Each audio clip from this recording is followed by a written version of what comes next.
pense qu'il y a beaucoup une question aussi de foi, tu vois. De se dire, parce que des fois, il y a des personnes dans des situations douloureuses, elles vont se dire, j'y crois plus, ou j'ai plus la foi, ou je laisse tomber. Et c'est de se dire, elles existent complètement. Tu vois, c'est un peu comme Peter Pan.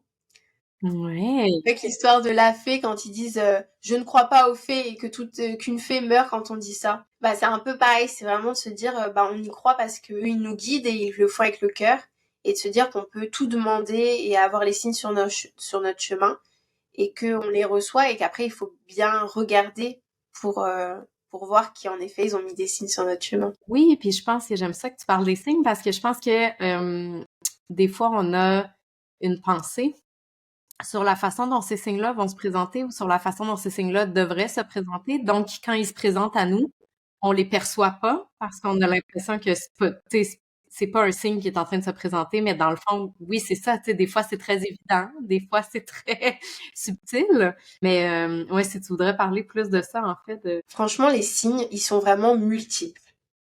Ça peut Mhm. être, des animaux, ça peut être des plumes, ça peut être un homme qui décède. C'était par exemple un grand-père, et puis vous voyez, c'était avec le petit enfant. Et bien, ils aimaient beaucoup regarder, tu vois, des petits canards. Et puis le grand-père décède, et puis en plein milieu d'une route, et ben il y a une famille de canards qui passe, tu vois, à ce moment-là.